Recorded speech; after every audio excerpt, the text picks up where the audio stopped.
Is eating late at night actually bad for your fitness goals? Do carbs make you fat?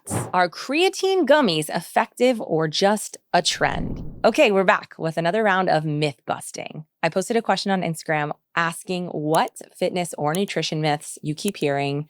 And honestly, some of y'all had me laughing hysterically. Some of you had me very concerned. And some were like, oh yeah, this should be talked about yesterday. Do you guys remember that show, Mythbusters? This just always shows my age anytime I talk about a show that was like in the 90s because I used to love that show. Mythbusters. It was like something like that. I don't know. Today's is all about nutrition. I'm going to do one on fitness myths as well. So in this episode, I am breaking down the 8 myths you sent in, from the truth about eating late at night to whether alcohol ruins your gains to brown rice or white rice. So this is your BS-free. BS stands for bullshit.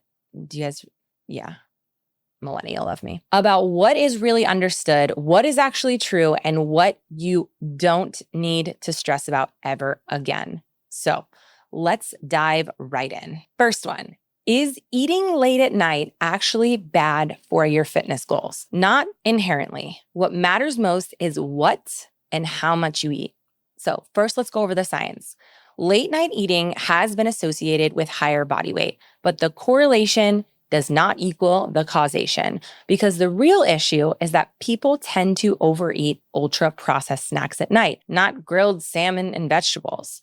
The metabolic rate doesn't just shut down at night. You're actually still digesting and burning calories. If we look at the total daily energy expenditure and your basal metabolic rate, your BMR, you are still burning calories even at complete rest.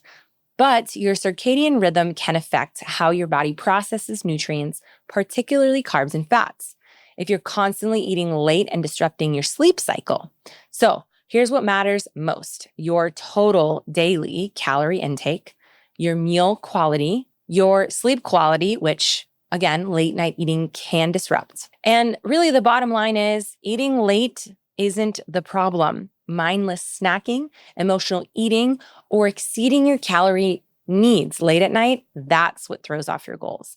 And if you think about people that have these late night jobs like servers or nurses, you're going to be eating at later times of the night, and that is totally normal because it's your schedule. Number 2, should women take creatine or will it make you bulky? We have a whole podcast on creatine. I feel like I speak about this a lot.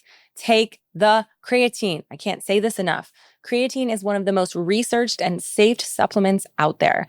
Now, the science is that creatine helps you build strength, preserve lean muscle, and improves recovery, fueling short bursts of energy like lifting, sprinting, or HIIT. It does not cause bulk because women lack the testosterone to get this huge look, but also bulky is subjective, so it has nothing to do with that. You may gain 1 to 3 pounds of water in your muscles, and that is not fat or bloat. That's normal, and it's often a sign that it's working. Now, some of the benefits for women, some not even all, is that your muscle strength and lean mass will increase, improve brain health and cognition, bone density, especially helpful for women during perimenopause and menopause. And really the bottom line here is creatine will not make you bulky. It will actually make you stronger. And yes, please, women, take your creatine. There are so many different creatines on the market right now. Creatine monohydrate is the one that you want. Creatine monohydrate. Number 3, is white rice worse than brown rice? No.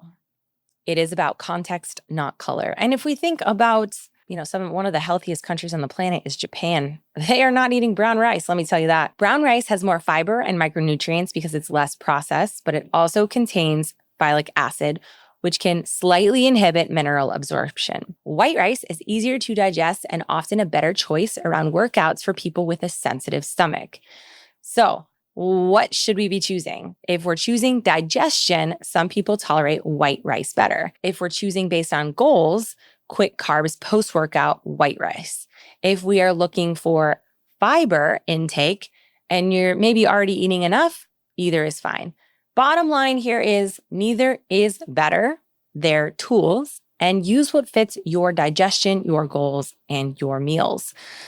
Personally, I have both all the time. at a sushi restaurant, you better believe I'm going to be eating a lot of white rice. At home, probably typically a little bit more brown rice. That's all. Number 4, is it really just calories in versus calories out? The answer is it's nuanced, really.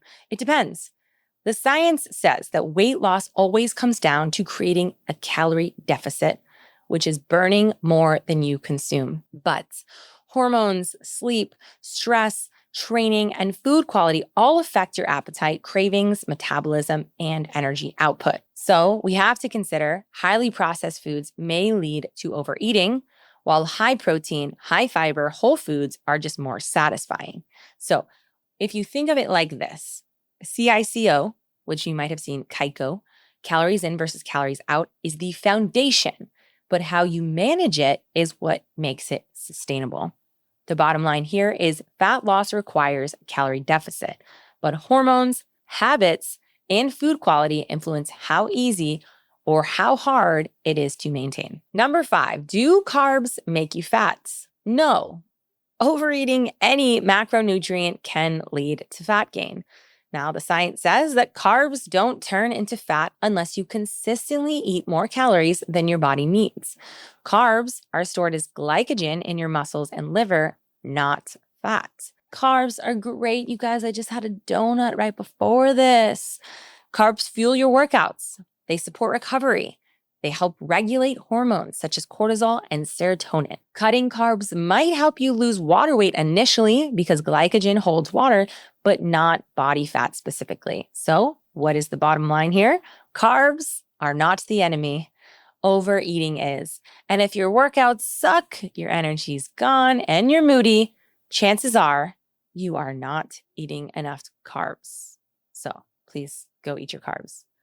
I'm not saying also go eat all the donuts, but have one of those too, and maybe a sweet potato. Number 6, are creatine gummies effective or just a trend? They're effective if they have the right dose. I was just talking to my dietitian friend, Christina Chu, who will be on the podcast again very soon.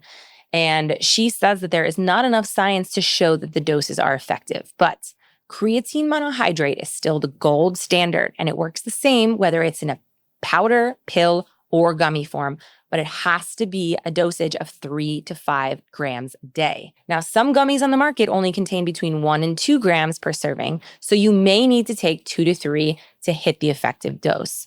Now, the bottom line is creatine gummies are trendy, but do they give you the same amount that you would? Make sure you check the label and don't fall for underdose products. And make sure that they are third-party tested. Number 7, does drinking alcohol ruin your progress in the gym? It doesn't ruin everything, but it can sabotage results. Now, the science shows that alcohol affects, number 1, your recovery. It reduces muscle protein synthesis. Even moderate drinking can actually blunt gains.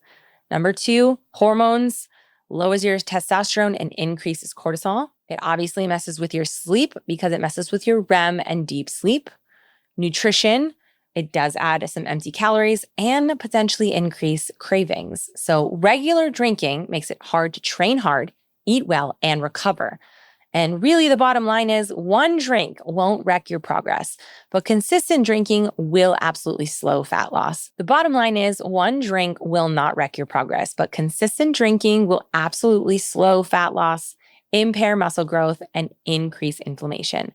So make sure you're choosing wisely. So there you have it. Those are your myths. You know how I feel about alcohol.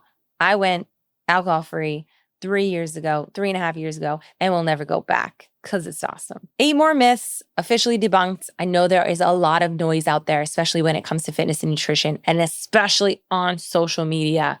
I get it. It's hard to know what's real and what's just trending, but I hope that this helped you feel more grounded, more informed, and more confident in your decision-making that support your specific goals. Thanks for being here. And as always, share this out with every person you possibly know and leave the most glowing 5-star review you can. Take up space.